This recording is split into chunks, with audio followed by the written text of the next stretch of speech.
Hello and welcome to Past, Present, Future Cast, the podcast that's also a tarot card reading. I'm your host, Maria Elena Pakoulis, and we're going to jump right into it this week with our card of the week for February 16th through the 22nd. So the card that I've pulled for us this week is the Five of Cups. If you're watching on the video version, you can see the card that I'm holding up. The Five of Cups shows a figure kind of facing away from the viewer of the card. They've got like a three-quarter, they're like three-quarters turned away from us. They're wearing a long black cape. Their head's down and they're looking at three cups knocked over in front of them. And you can see red spilled out of the cups onto the ground. Behind them, two cups remain standing.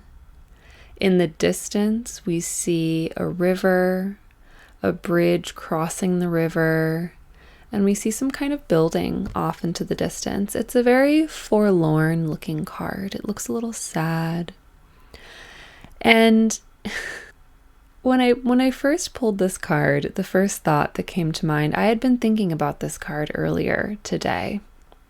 And I had been thinking about this card earlier today for kind of a funny reason. I was remembering that before the election that we just had in 2024, the presidential election, that Fox News had a tarot card reader on to pull a card. They were pulling a card specifically for that asshole, that guy. I don't like saying his name. I was thinking about that segment that Fox aired and that woman who had pulled the Five of Cups. I like I was saying, I believe they framed it as like we're pulling a card for him, for that person who was eventually elected. And she flipped it over and I remember she was like stunned for a second. And I think the host like prompts her of like, okay, like what does this mean? And she kind of chuckles and she goes, a sense of loss. And I was just thinking about it today because I was thinking about how the way that was maybe interpreted immediately in the moment, obviously, is not what happened, right? He didn't lose. And I'm not in the game ever of interpreting other readers' pulls. I don't think that's a good practice. One of my pet peeves is when people send me a picture of a reading and say, what do you think this means? Because it doesn't mean shit to me. What it means to you is the only thing that matters. But I was again thinking, it's interesting that she said a sense of loss, that her interpretation of the Five of Cups is a sense of loss. Because for me, yes, and that's not the first word that would come to mind. I guess if you're thinking about it in terms of a competition where there's a winner or a loser, maybe that's what you would go for.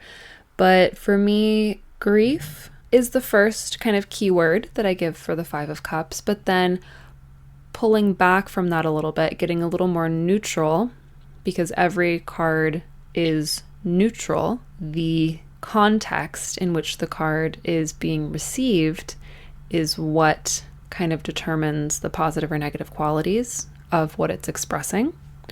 So my more neutral definition for the Five of Cups is emotional change, or like a change in the internal landscape, changes in felt sense, changes in connections, changes maybe in relationships. And from my perspective, the reason why the fives in the Tarot Minor Arcana, so the suits, when we say Five of Cups, Five of Swords, Five of Wands, Five of Pentacles, those four, the imagery of the fives is traditionally quite negative. It's traditionally quite stressful looking or scary looking. Fives are not often depicted as looking very fun. My reasoning for that is because change is often scary. Our little lizard brains, as humans, the deepest part of our brains, want things to stay the same because we know that we can survive that. We know that we have survived anything that we've experienced already. Change equals potential danger to some of those like deeper instinctual parts of ourselves. The fear of change is such a common fear. And speaking of that person who got elected and the people who support him, so much of their rhetoric and their platform is about going back to the past, going back to things that we've experienced before and not having change, not wanting to progress. Like his whole platform was this pushback from Obama's change. Like that was the word that he campaigned on, right? So in thinking about what that card was kind of an omen for, it's just kind of interesting to think about how the people, the person, the party who is more resistant to change and who maybe when it comes to change have that more morose attitude about it were the ones who prevailed, and then the rest of us were plunged into this really intense grief. I know, God, I felt it. The grief, the emotions, the stirring of feelings, the focus on, oh my God, what has been spilled and what blood might potentially be spilled, noting that it's red that's coming out of those cups. All of that was very heavy and overwhelming post-election. So just things that I'm thinking about because I was contemplating the fact that that card came up as this like public omen on Fox News before the election. And then it was pulled again today. So what have we learned since then? What have we learned about change and about what cups have been knocked over and what cups are still standing? What cups are still standing? How can we find stability in that? What bridges can we build to cross over to the other side of maybe this raging river that feels like it's standing between us and maybe a better future? I just pulled out a book because I remembered a fantastic quote about the fives from this book titled Tarot Beyond the Basics by Anthony Lewis. I don't always recommend this book because it has a lot of gender essentialism in it, but I have gained a lot from this book, especially in terms of understanding the numbers and the numbers in the minor arcana. So Lewis writes here talking about the number 5. If we accept the Pythagorean notion that each additional digit adds a new dimension, and that a minimum of 4 points generates a 3-dimensional structure. Okay, so we're accepting the notion that, so if we have 1 point, that's 1 dimension. It's kind of like the 0th dimension. If we add a second point, now we can draw a line. Now we have like one linear little plane. If we add 3 points, now we have 2 dimensions. Now we have a 2-dimensional shape. If we add 4 points, so like they say, a minimum of 4 points generates a 3-dimensional structure. So a minimum of 4 points, the 3 points that form a triangle, and then 1 point on another dimension creates a solid structure. So a minimum of 4 points creates a 3-dimensional structure. Then the number 5, adding 1 more point, adds the notion of motion as a 4th dimension. In other words, 5 distinct points make possible the generation of 3-dimensional solids that can move in time. The 4th dimension is time, right? Motion, movement. Once we have movement, we have the possibility for change. Something has to be able to move in order to be able to change. Mathematics was originally a science of measurement, and the measurement of motion requires, we're going back to the quote, this is back in the quote, mathematics was originally a science of measurement, and the measurement of motion requires a concept of the passage of time. From the Pythagorean perspective, the number 4 is static, and 5 is the first number to make motion possible. With the introduction of motion comes the inevitable changes that take place over time. Thus, 5 fundamentally suggests change and instability as portrayed in the related tarot pips. Minor arcana cards are also called pips. Fun fact. Okay, putting the book away. So that gives us a little bit of theory, a little bit of numerology, a little bit of philosophy on why 5 and the 5s in the minor arcana are associated with change. Talking about the Five of Cups, specifically, cups is water. It's our emotions. It's our connections to other people, the way we like blend our energy fields through our relationships. So the changing of our emotions, the changing of our relationships, the changing of that kind of more internal landscape, it can be sad when some of our relationships change and adjust. It's sad when we lose a connection that we've had previously. But that's not the only possibility when we're talking about change. There's also generative change, creative change, positive change. That speaks a little bit more to the 6. Like that's what we're aiming for when we're moving from the 5 to the 6. We're wanting to create that generative, creative change, that expansive change. 6 is our expansion. What this could be advising for the week of the 16th to the 27th is let those emotions move. If you need to cry, cry it out. If you need to dance, get some physical movement to get those emotions flowing through you. Hey, maybe you went to the Sacred Fool workshop on the 16th, or maybe you're listening to this early on the 16th and you have time to go and register for the Sacred Fool workshop hosted by last week's guest, Chris Carlone. Getting that, we were talking about that a lot last week, about how movement can help us to like move the emotions and the feelings and energies through the body. So that's something that I would recommend. Getting in water. I just came from a bath. Honestly, I'm recording this immediately post bath. And then also remembering when there is change, movement, shifting, things of that sort. If you are feeling really unmoored by that, to take a look around and take note of what is still the same. In this image, all 5 cups are not spilled. It's only 3. There's 2 cups that are still left standing, but that figure, that person has their back to them. They're not really paying attention to them. They're really focused on the cups that have spilled. They're sad over the cups that are spilled. They are crying over spilt milk, and that's okay. Go cry over spilt milk. But taking a moment to identify and hold some gratitude or some love, or hold space, like we were talking about all summer with Wicked, hold some space for what remains and what is still stable and standing in your life. That can help to kind of orient you amidst all the change. Okay, there's one other thing I want to talk about. As I started shuffling, I started thinking about some other signs that I've witnessed that I wanted to share a little bit. So something about being a tarot reader and someone who has studied and worked with the tarot for many, many years is at some point you stop just receiving signs and symbols and little nudges from your deck, and you can start receiving them elsewhere. You pay attention to the little taps, the little nudges, the little moments that are like, boop, a little message from the universe.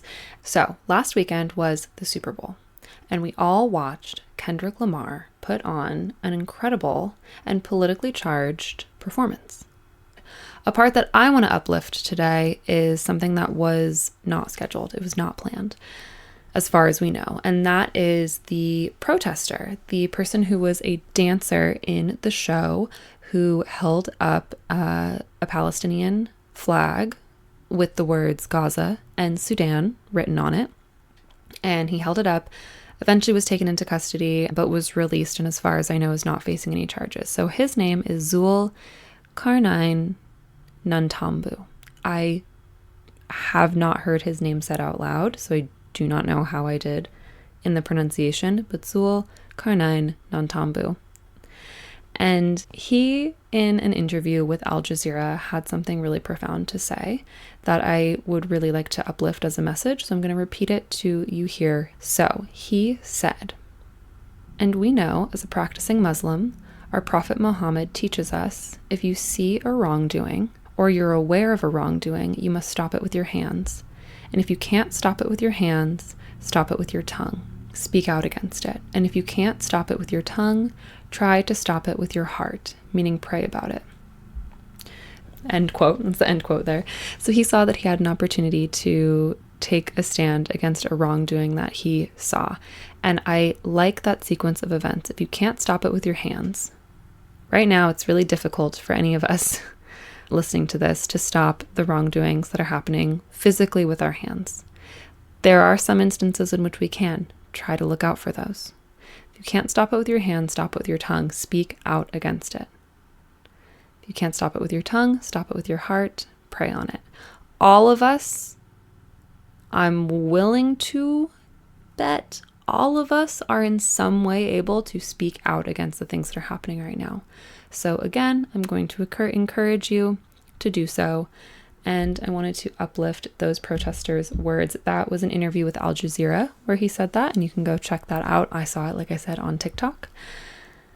And that, my friends, is some of what I wanted to say this week. Before we get into this week's interview, just a couple quick announcements. First, I will be reading tarot at Witchcrafted on February 22nd at the Glendale Civic Center. This is a really cool, large market featuring all kinds of witchy wares and services. There's going to be some other tarot readers, but I hope you come see me. This is your only opportunity to get a personal tarot reading with me for the time being.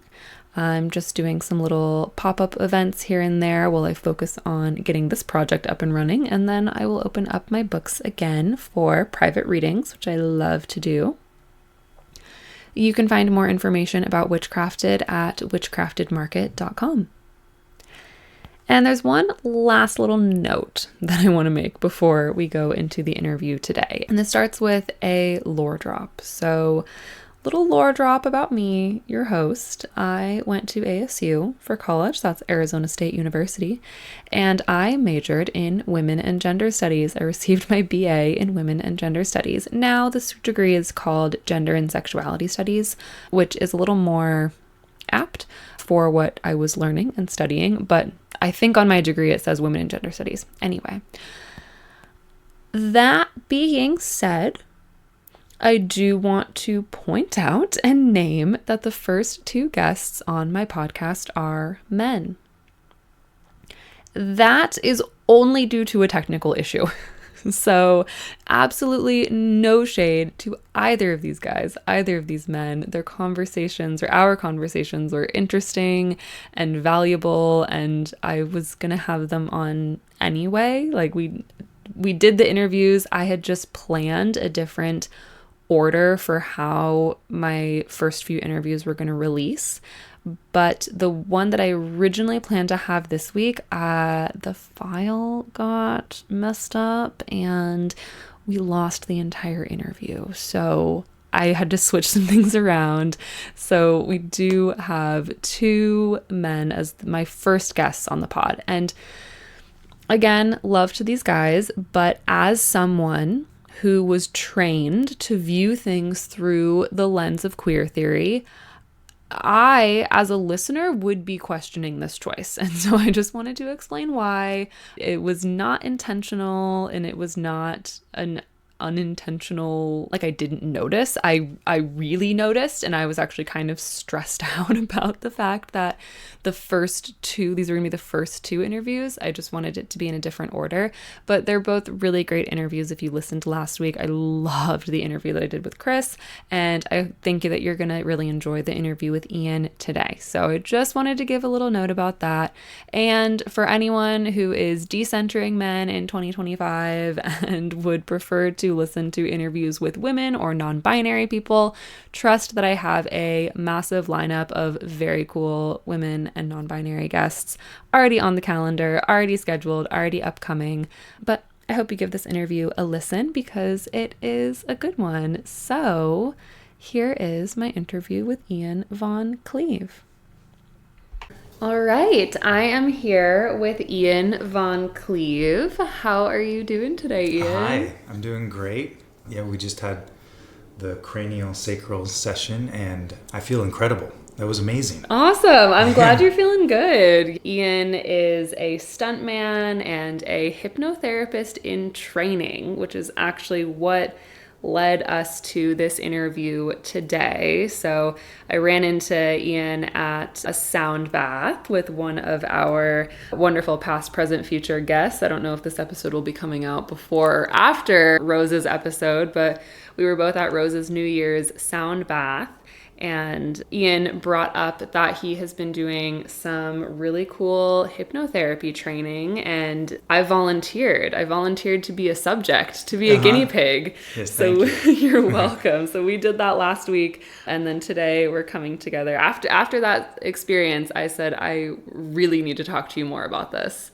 So we did that experience last week. We're going to talk more about that. And then today we got together to do a little my part of the trade. We did a craniosacral therapy session for Ian, and now we're doing this interview. How are you feeling after that session that we just did? I feel incredible, pretty energized. I've never experienced that before, so it was pretty wild. I felt just all my energy centers opening up. My body was twitching, and I can't say enough good things about it. You really have a gift with this. Thank you. Your hands were so hot the entire time. Through my sweater, I could feel the heat from your hands.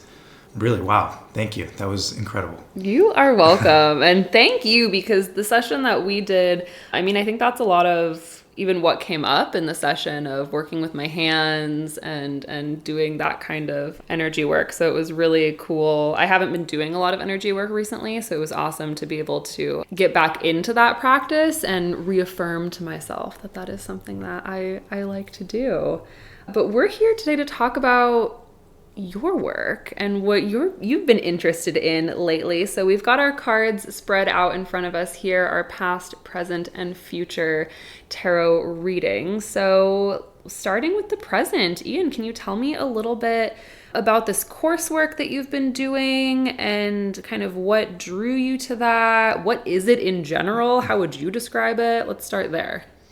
So I am getting my certificate for quantum healing hypnosis therapy, and it is a hypnosis style developed by Dolores Cannon, and it is also can be referred to as past life hypnosis. I really became interested in this a few years ago. I was familiar with her work and seen some videos on YouTube, and then I had finally listened to a book.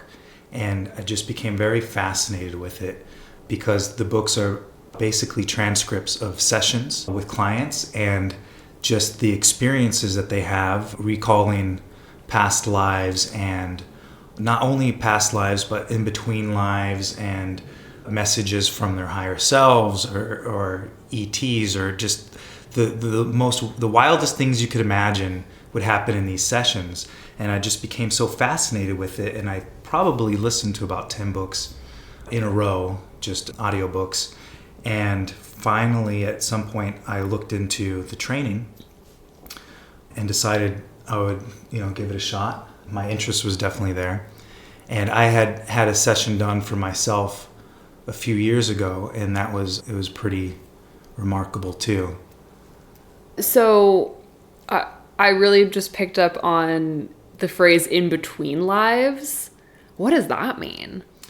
So sometimes people will have an experience where they're not in a body. They'll regress to a time between lives or before they incarnate into a life, and the soul has information that it can give you in that area, or even like afterlife, after someone has gone through the death process. They're on the other side, and you can talk to the soul at that point too. I think I remember a little bit of that from our session, where both of the lives that we kind of went to, we ended up on the day of the death, and then there was, I don't know if we really got into that, but I do remember you at least kind of prompting of like, okay, are you on the other side now? Mm-hmm. What kind of information? So, okay, that's making more sense to me. Yeah, so the death is very important from previous lives because a lot of trauma can be held in death. Sometimes they're very traumatic experiences that the soul will carry forward. So it seems like every life kind of has some very key moments that define the life, and so those will come out, and you can really sum up a life pretty quickly by these key moments.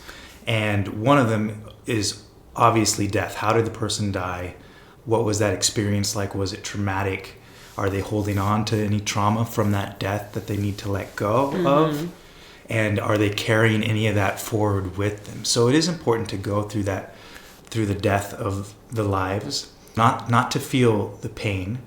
We can have the subject or the client remove themselves as an observer, so they're not re-experiencing that process, especially if it was a very painful and traumatic death. You don't want them to re-experience that, but they can observe it and they can get some new understandings on it and why that happened, and what they need to release and let go of. Because it's amazing how those things can be affecting you in your current life, and we just have absolutely no idea. Yeah, that kind of seems to be why, from my limited outside understanding, I've read like one book on past life hypnosis and regressions, but it seems like that's kind of part of the point, is to kind of help you identify what traumas, what wounds, what pains you've brought into this life with you, and help you release and work through them. Would you say that's accurate? Yes, I think it's karma, and karma really is what we were holding attachment to. And so those things that we were unable to let go of, we have to resolve those things. Yeah. I can speak from personal experience with when I had a past life regression. So in this life, I work as a stuntman. I've done it for almost 20 years now. And I never really imagined this kind of work. I just kind of came into it. And when I had this, and also I grew up with scoliosis, and I've had some issues with my structure in my body. And it's also kind of been an obstacle for me, especially in physical work. And so it's been a frustration of mine where I've been like, oh man, I think I could be so much better if I didn't have these limitations in my body. And so that was kind of a question that I had going into the session of like, where did this come from? Why do I have this? And I went into this life, and it was before technology, before cars, and it was in like Arabia somewhere on the beach. And I was this extremely fit young man. I would deep sea dive and collect pearls, and I could swim for miles. And then like the story slowly unfolds like a dream. And I saw that I was a circus performer, particularly with animals. I had a trained falcon that I would use for tourists to impress tourists and earn money. Very impressive. And badass. And then I also had an elephant, and I would do tricks on this elephant, and just these amazing circus acts. And then I saw one day and this was a defining moment in the life. I was on a horse doing tricks, and the horse fell, and it crushed my hip and my leg, and I was disabled for life. And the grief that came up from this moment, like I saw it coming, and I just like so much grief came out of me that you're like, okay, this can't just be my imagination, because it's in my core. My whole body was just weeping, and it completely changed my life. And I saw that I was an old man then after this, and I still had a limp, and I had taken a job as like a janitor on a ship because it was the only way I could go out to sea at that time. And I still had a picture. It was a drawing of me, like an old advertisement of the circus with me and the elephant, and it was like my glory days. Wow. And so here I am in my life now, and I'm a stuntman, so it's very similar to these like daredevil acts in a performance, live performances. But what I carried forward with me was this injury. Like my leg, I've got this pronated ankle that has always bothered me, and this hip and shoulder, and I work through them. But it was like, why do I have this? And it was like, oh wow, I've carried this trauma from that life where I was disabled. And I also, interestingly enough, had this extreme fear of having a serious accident. Even though I continued with this work, at times it was like irrational, where I was just so afraid that I would have a disabilitating accident. And like, wow, okay, maybe I carried this forward, and this was some unresolved karma that I need to resolve now, or that I'm resolving and looking at now. Do you feel like going through that experience, seeing yourself in this past life, helped you to let go of some of that fear? Or is it still present and maybe it's just more of an understanding now? I feel like this, I have a greater understanding, though I couldn't really tell you why.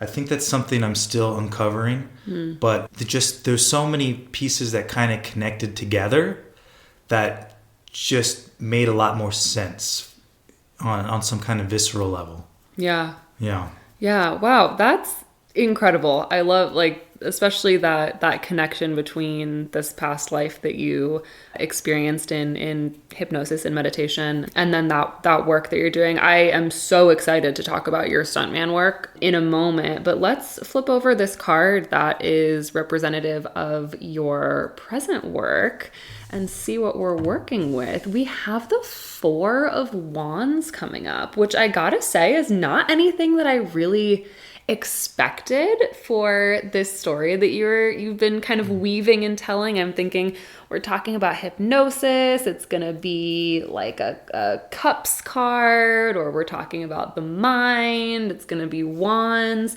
but we've got fire here with the mind, it's gonna be swords. I misspoke. But with fire here and the wands, and some of that I think is coming out in this like passion. Like, I'm hearing that you devoured books on this topic. Like, once this topic kind of came into your frame of reference, you immediately were like, it like lit up by it, to kind of dive into study and research. And that's the kind of passion that I am referring to or describing when I'm talking to tarot clients about the suit of wands. It is that like all-consuming passion where you're like diving into, it's the new special interest. It's like, I'm so excited to learn more and more about this. Does that feel relevant to kind of your experience of getting into this work? Yes, I would say so. There's something just so fascinating about it. And then during the sessions, like the session that we had, it's just a really remarkable experience. The things that people say and that come out of them, you really do feel like you are tapped into a higher source or their higher self, and it doesn't take years of training and meditation. It's something that you can just do with an ordinary person and get to that level. So it's pretty remarkable. Yeah, that experience was really wild. I am truthfully not someone who does a lot of meditation. I try, but I struggle with I'm not a visual person. So I remember even the first question you ask as you're kind of going under is like, oh, can you see, what was it, like a red ball or something, or like a red apple, something like that. And I'm like, no, I can't see that. I'm not a visual kind of person. But yeah, just with how long was the course that you have taken? I think it took me a couple months to go through all the material, and now I'm currently working on getting 25 sessions under my belt to get the certificate before I can move on to the second level. That's really quite amazing to me, because I was so immediately like, this guy is doing this very well. I knew you didn't have a ton of experience in it. I knew you were practicing and learning, but it really, yeah, with very little time, but passion and excitement to dive into that. Because I'm sure, was it self-paced? Yeah, Yeah. self-paced. And so you've got to have like some passion to get into that. So both the suit of wands here describing that passion, and then the number 4. This is the 4 of wands. So the number 4 being like this kind of very structured number. The table that's in front of us right here has 4 legs, 4 sides. It's this like foundational structural number. So having the passion and excitement to build a strong foundation in this work, to really make sure you're absorbing that content, you're putting the time in to get through it, is, I think, definitely being reflected in this card. And then another thing that I'm thinking about with this card in front of us, I'll describe it for the audio listeners, and there will be images posted wherever I end up posting images, probably on Instagram. In this card here, we have, first of all, an orange sky, an orange background. In the background, we see kind of like a castle, just like symbolic of some kind of residential area or city area where people live. And then we see some figures way in the background, some people way in the background. And then in kind of like the middle ground, there's 2 figures, and they're holding what seem to be like bouquets or like groups of flowers, maybe fruit. So 2 figures, and they're walking towards 4 wands that have been stuck in the ground that have kind of like maybe a garland, we could describe it, between them. It's almost like a huppah for like a Jewish wedding ceremony. It's kind of this structure that is actually meant to invoke this image of maybe marriage or union, some kind of like celebration, potentially these 2 people forming a union here. And so that's making me think about how this structure that you were studying, this kind of formalized structure for how to give this experience that you are passionate about with the suit of wands, really does kind of bring you and another person together in a very intimate setting. That is really quite a union of like minds and energies as you're going through that. Like, you do such a good job of setting the space and making the person that you're working with feel like very safe, but it's like a deeply intimate experience to have you, Ian, kind of like walking someone through maybe some of the most traumatic moments of their past lives. Mm-hmm. Yes. Very intimate. Yeah. Yes, agreed. It is very intimate. And I think it does require a level of trust too with the client. Some people, it's typical for some people for their first time, they are a little reserved, or they want to hold back, or they don't know what to expect. They don't want to reveal too much. They don't know who this person is. But I do find that usually throughout the session, people will begin to relax a little bit more, and maybe can really get deep by the second half, or a second session. Sometimes people need to do the first one. They see, okay, I understand how that works now, and they had some interesting experiences too. And then by the second time, they're willing to let go. That makes a lot of sense. Yeah. Wow. Here's one more question I want to ask before we start moving on to your past experiences. What has surprised you the most, either from moving through the coursework or in these practice sessions that you've done so far?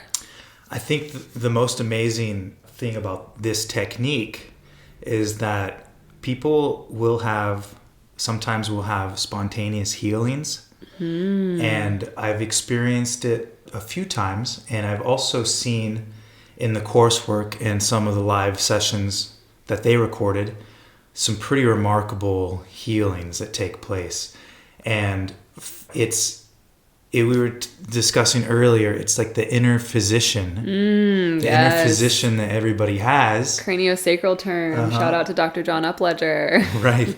So the inner physician there's a chance at the end where we speak to the subconscious mind, and their inner physician will come out, and they can either diagnose what's going on with the body or what's happening, and sometimes they will heal it. And so, for example, I was doing this session, And we're asking the subconscious why they brought forth these lifetimes for us to see. And then out of the blue, the client says, we're working on her neck. And it's like, oh, okay, what do you mean you're working on her neck? And they said, we're working on her neck and it will be healed by the end of this session. And so I didn't even know she had issues going on with her neck. And when she woke up, her neck felt great. And she said she had so much tension and pain in there for a while. And she couldn't believe how good it felt. And also the subconscious diagnosed why the pain was there and what she needed to do to keep it from coming back. And so as the inner physician comes through and yeah. Yeah, and I can speak to that too, because I know there was a moment in our session where we were working on releasing some pain in the right side of my neck and along my right shoulder blade, and it's something that it has felt a lot better since that session. Oh, wow. I mean, I do carry a lot in my neck and shoulders, and especially with my work as a massage therapist. But yeah, I definitely have noticed a difference, because there's always been this like aching, like it felt like this like crazy knot that was just always there, tugging, pulling. And I'm like, yeah, I have like my other regular shoulder stuff, but that actually feels better, that specific spot. Still to today. Yeah, cool. Definitely. So another person with a neck issue that go. was resolved in the session. Amazing. Okay, so we've got this Four of Wands here with this like passion project. And this, I might add, another layer. When we're talking about wands, I'm often talking about like, it's the work you're doing in the world that's coming from a passion place, and it's not your career. So when I'm doing readings, I'm often distinguishing between, okay, here's information on your career and like the work that you do that makes you money. And then here's information on the work you're doing in this world that is kind of maybe intermingled with what makes you money, but is much more expansive than that. Like it's if you're into astrology, when we talk about the midheaven, the midheaven speaks to your career, but it speaks to like the work, capital W, that you're doing in this world. And so that also feels like you're kind of setting a foundation and setting a structure to kind of continue this work, and to it feels like this is kind of part of your purpose. We were talking a little bit earlier when we finished the cranio session. You were like, oh my gosh, energy healing, energy work, like that's definitely part of your purpose. And one of the things that struck me in our hypnosis session was that you just seem so well suited to be doing this hypnosis work, that maybe some of this is you setting the structure for that kind of purposeful work in your life. Does that make sense? It does make sense, yes. Yeah, and we'll get to that more in the future card. So let's jump to the past now. Let's talk about, tell me about what we've mentioned, that you're a stuntman. Is that primarily the work that you've done? We're just talking about work, the career work that you've done in your life prior to this point, and I guess including this point. Yeah, including, yes, in my early 20s. How old are you now? I'm just curious. I'm turning 40. Oh my gosh. Congrats. In about 2 months. Oh, yeah. Cool. So, it's a big one. Uh-huh. And so, in my early 20s, I was kind of acting. I was an actor. I've always been interested in the arts. So music and acting and writing. And I was acting, and I got work as a stuntman. And, I had two requirements for my work at that time. And one was, whatever my day job was, I wanted it to be something that was furthering me in my career, my interest. Because whatever you're doing 40 hours a week is what you're getting experience at, the most experience at. So I wanted it to be an entertainment, and I wanted it to further that development in me. And then the other thing that I wanted was to travel. I wanted to travel the world. And so this opportunity came up for me to go and work in a live stunt show in China. From there, I was able to work from contract to contract and lived all over the world and got that global perspective. And so now I have shifted where I write and I direct for this company. We produce shows primarily in China. We're producing shows there. And so that's been my work for the past 15, almost 20 years. So how does one walk me through a little bit? How does one go from, because in my mind, I know nothing about the entertainment industry and the entertainment business. That is so far removed from my world. I'm fascinated by it. I respect it. I think it's really cool. But what is the how does one go from kind of working in acting to stunt work in China? That feels like a big jump in my mind. Yeah, it is. It is kind of a big jump. So my first stunt job was at Old Tucson Studios in Tucson, Arizona. Shout out. And so I was hired and as an actor, and also there was a physical audition, and I suppose they saw they could train me. And so that's where I got my initial training as a stuntman. And from there, an opportunity opened up to go do a show in China, and I took it. Oh. And so those are the doors that kind of opened for me. And I do feel like part of my purpose too in this life was to really get that global experience. And so I think that opportunity I think a couple reasons, or more than a couple, but if my stunt work feels very karmic considering that life we just talked about. I think there's unresolved issues and fear I needed to face, and also this side of me that really is kind of maybe a daredevil. And then also I do feel like part of my purpose was to have a global perspective and have that experience from living all over the world.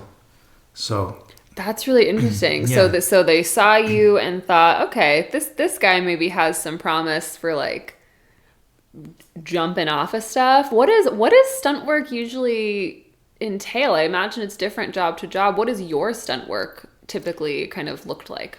So I would say there's some typical skills that most stuntmen are expected to know or eventually learn, and that's like jumping or falling off of a building or heights, stage combat, being able to fall, take hits, shot reactions, fire burns, drifting cars, rappel work, wire work, some of these things. And I feel like for me, it was, you learn a skill. Every contract, you kind of learn a new skill, and that leads to the next job, and you learn something else. And so the people you work with, everybody, loves to share what they know. Mm-hmm. And so in this industry, you really do learn a lot from the people you work with, and just always keep learning. And that's how you build a career. Wow, that's really fascinating. So your stunt work has taken you, how many times have you gone to work in China? Ooh, I don't know. I've been there at least 10 times, maybe over 10 times, yeah. Wow. Okay. So yeah, definitely getting that global perspective. Are there other places that you've traveled to? Yes. So I lived in Germany for a couple years. I lived in the Dominican Republic. I spent a season in Dubai. I worked briefly in India and Tunisia. And I believe that's it. Yeah. Is there a larger demand for these kind of stunt shows in other countries than there is in the US? Or have you just been drawn to other countries because of that desire to travel? For both reasons. I've also worked in the US, but I do feel like, especially in China, there is a big demand for these live shows, and where maybe in the US it was more the 90s and 2000s when that was really popular. But Evel it's very Knievel expensive. Yeah, it's very expensive to put on those performances. And I think the theme parks like Six Flags and a lot of those places have just scaled back, and audiences are less interested. There's still the big shows in like Universal Studios and Disneyland, but it's less common where it's really become popular overseas and in Asia particularly. Interesting. Yeah. Okay, well, let's take a look at this card here that's representing your past. So here we have the Seven of Pentacles coming up, which is interesting. So when you got into the entertainment industry, when you started, you said Old Tucson was kind of the first place you got into. I imagine was it on your radar to get into any kind of stunt work? Was this ever something that you considered for yourself? No, never. I couldn't have even imagined it. What was, you as, let's see, you said this was like 15 years ago, so you're in your 20s, your early 20s maybe. What was your vision of what your dream job or your most likely career path was going to look like? So at that time, I was writing a lot of music. I had been in some bands. I think that was my big dream. It was a career as a musician or a rock star or something like that, Okay. singer-songwriter. I also write and studied screenwriting and those kinds of things. So, and did film work. So it was very much in the industry. Yeah. But on a different side of it. I couldn't have ever imagined doing stunt work. The thought never even crossed my mind. I didn't even know that was a job you could do. Like I knew there was Jackie Chan, but it just seemed like it took a certain special kind of person to do something like that. Yeah, you had to be some kind of like prodigy. Prodigy is the word. I was like, we're not progeny. Prodigy. Jackie Chan, Evel Knievel keeps coming to mind. So were you maybe thinking that you were going to go like the LA route? Were you trying to go to Hollywood? Or was that any part of your plan?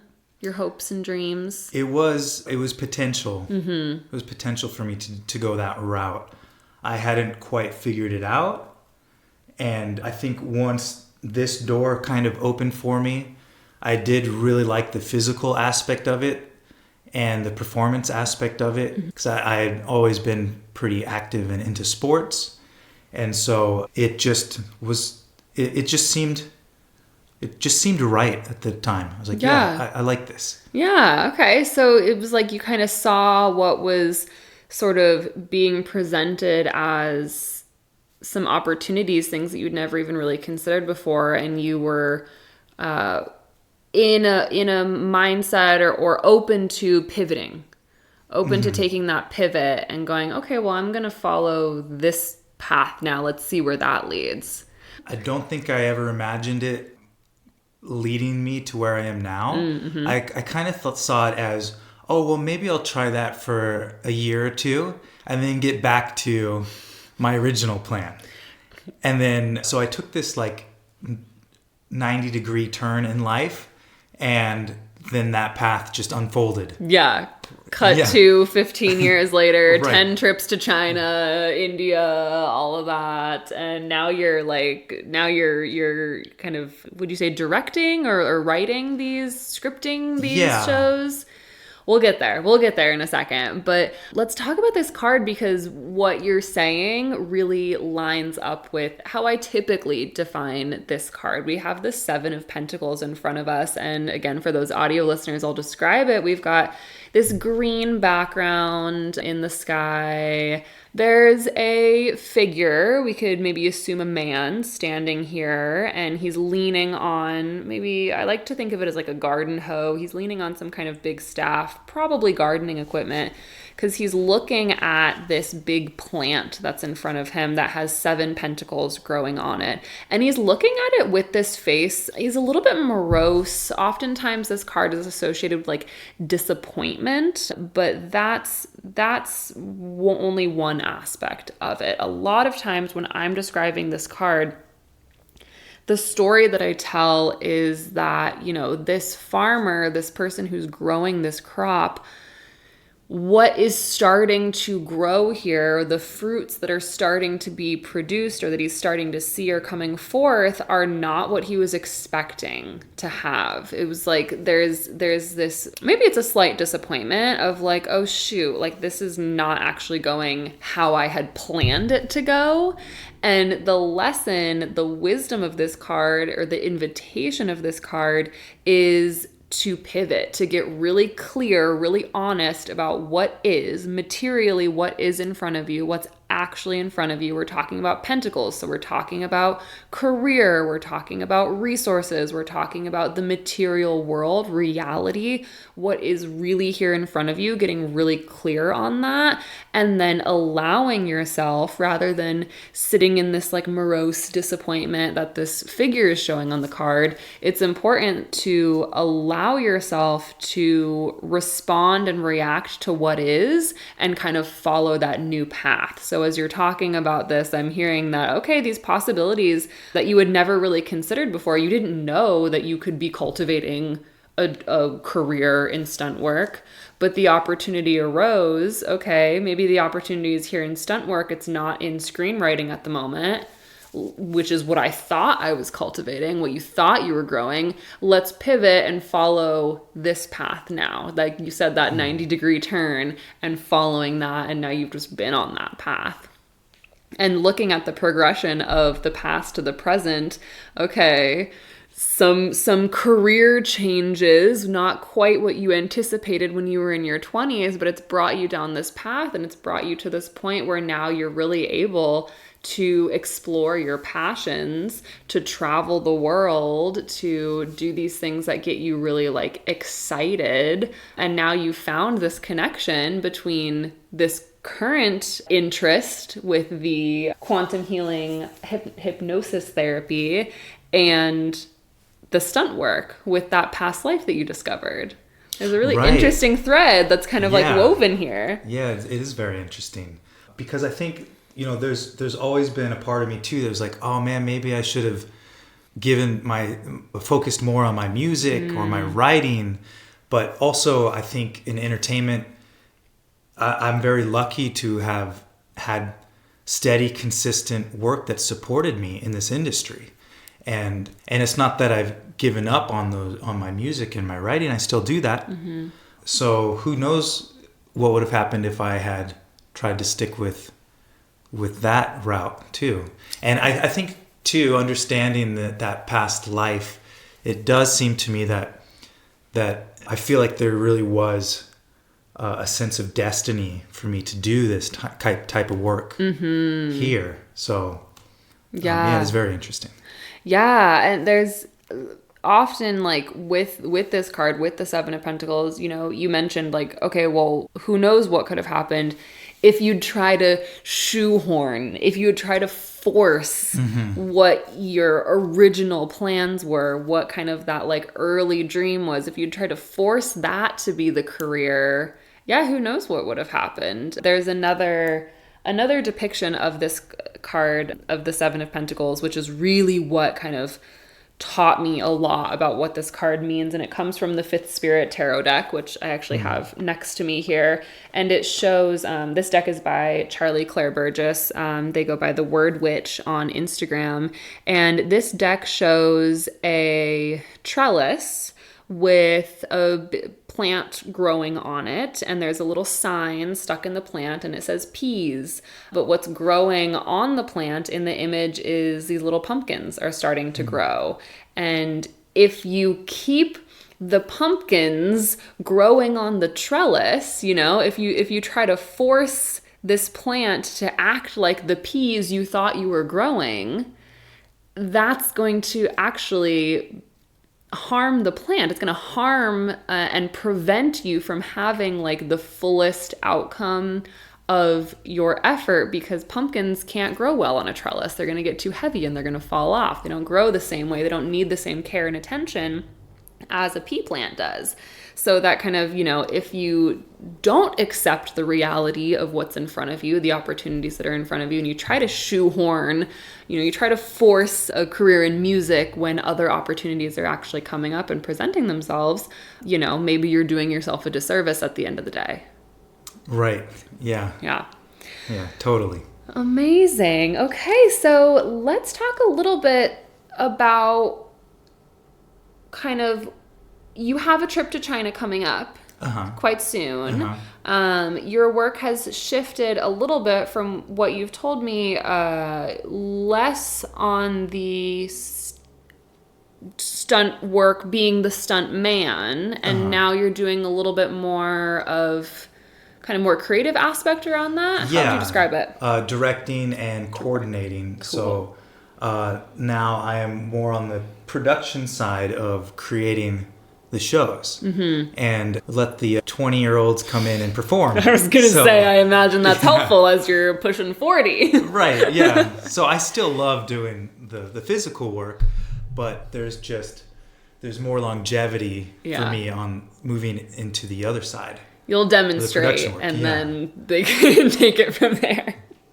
Amazing. Okay, so I also, I see that reflected in that 4 of Wands that we were talking about, of being more on that structural aspect of the very physical, almost aggressive. Like there is this like aggressive quality to stunt work. Like and by aggressive, that's a word that has a negative connotation, but I'm thinking of it more neutrally in terms of just like the things that Mars rules over, fire, like real intense physical activity, like high impact stuff. You said like stage fighting, all of that. So now there's more of this sense of you being the person giving that structure and choreographing that and directing that. All of that's really like 4 energy, where you're kind of giving structure to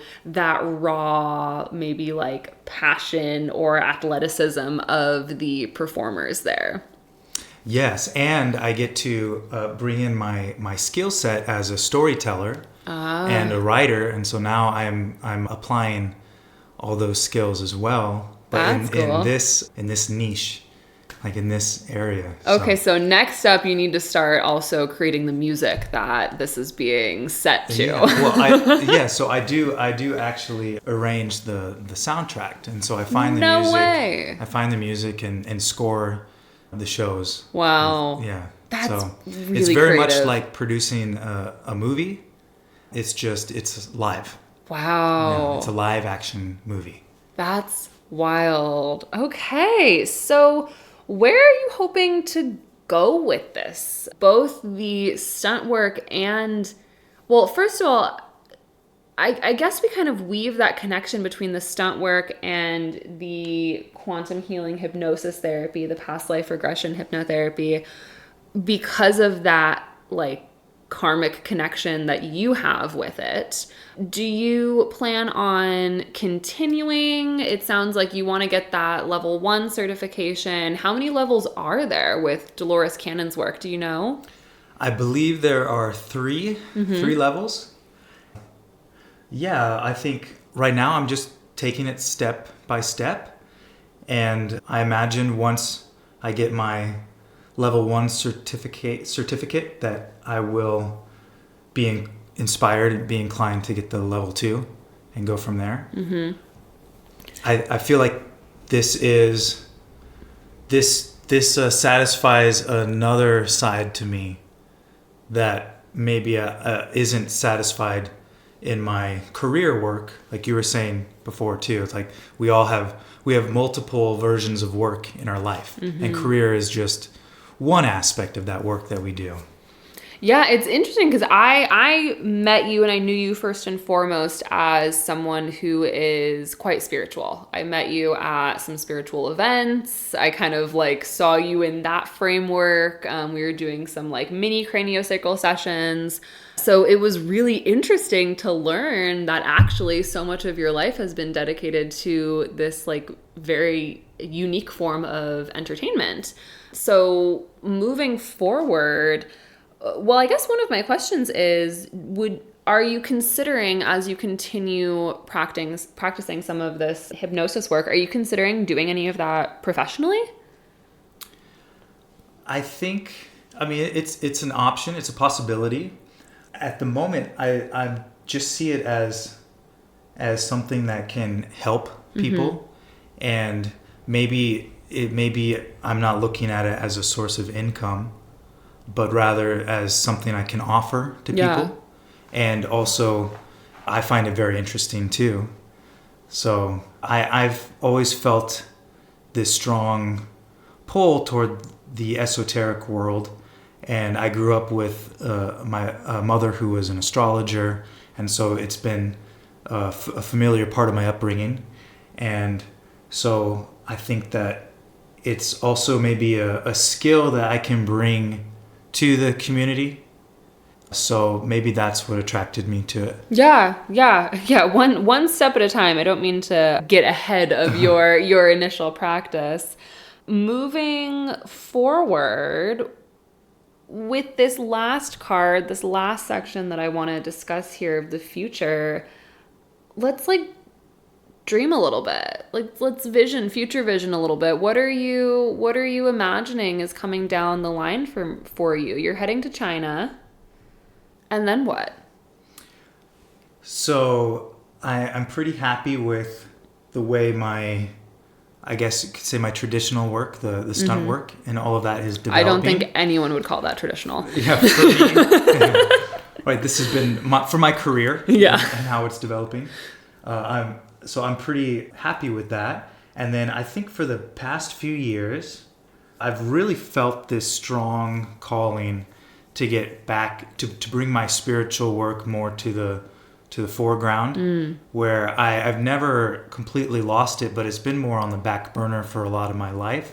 I think especially as I've been more focused on the material world, and definitely within the past few years, I've just felt this strong calling that I have more work to do in this world and pulling that forward. Let's see what the cards are maybe inviting you into in the future. Well, here we have the Queen of Pentacles coming up.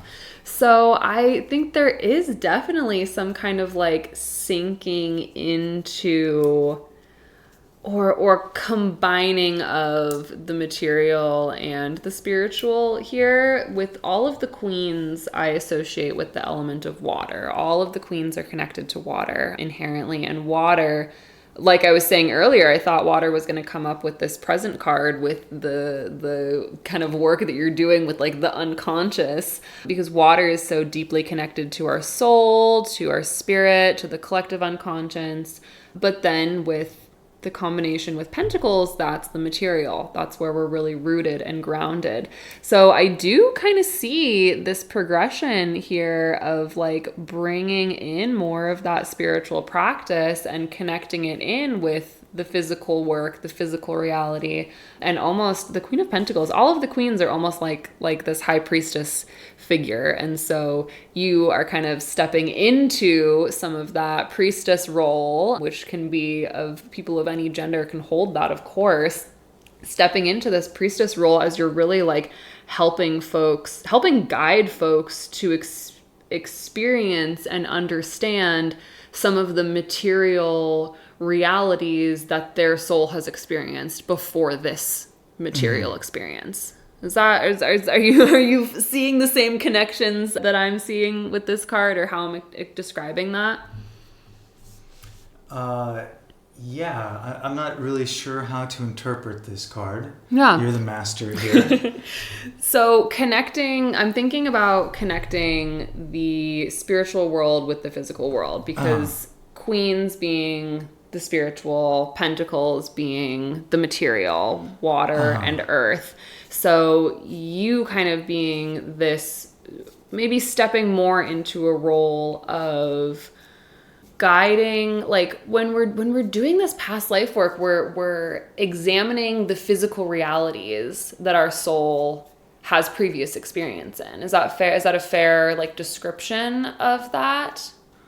Yeah, I think so. Because when we did our session, one of the things that we talked about afterwards was how the two lives that came up, there was one, and I will admit here that I was kind of my consciousness that was still present as we were going through this session was a little embarrassed to admit that the past life that I was talking about was a well-to-do woman. She was clearly quite wealthy, came from a wealthy family, and there was a little bit of me that was like, I don't want to say that. But then that life's material experience was very wealthy, very well resourced, and then there was a different life that we explored that was totally the opposite of that, of someone living in a very small village, no like plumbing, just like a shack and some barren farmland.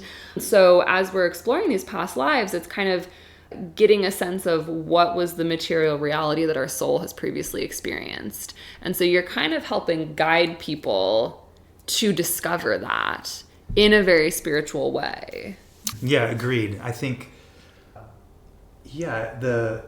the queen aspect, I guess the emotional aspect, we're pulling something that is a little more metaphysical, and grounding it into the material world, or into the material experience. And I think that a lot of this understanding can just help people be a more whole or rounded person in their material lives too. Yeah, there is this using connection to spirit, connection to our highest self, our unconscious, whatever you want to call, or subconscious, to then also almost make changes to our current like material reality. Like we were talking about the spontaneous healing and just like how exploring these non-physical realms, these spiritual realms, or previously physical realms can help to kind of like bring healing and change into this life. Yeah, I feel that the world as a whole is kind of going through this shift, and it's a lot more acceptable to be interested in these kinds of things, to allow them to, with quantum physics and all of these discoveries and things that are coming out, that this side of humanity is kind of opening more than it has in our recent past. And I think that it is important for development of everybody, not just on an individual level, but also as a collective development. Oh yeah, absolutely. And I think we'll end on that note, because that is such an important point that there is quite a bit of awakening and opening to these non-physical, non-material concepts and phenomena that are very real. So I applaud you and respect you for diving into some of that work and helping to bring that to our community here. Thank you so much, not just for talking with me today, but for that session that we did last week. It was truly incredible. Yeah, thank you. Thank you for your cranial sacral session. That was amazing. And also this interview with the tarot cards, this was great too. I really appreciate it. Awesome. Well, Ian, where can people find you if they're curious about your work? Maybe they want to jump into a practice session, or if you're going to be eventually offering non-practice sessions in quantum healing hypnosis therapy. Well, you can find me on Facebook or Instagram under Ian Van Cleve. Also, I have a website, ianvancleve.com. And yes, I'd be very interested in volunteers, if I'm still taking volunteers for past life hypnosis or anything else. People can find me and feel free to reach out. Yeah, if you want to hire him to direct, choreograph, sound design your stunt performances, I think he might be available for that as well. All right, thank you so much for talking to me today, Ian. This has been wonderful, and we will speak soon, I'm sure.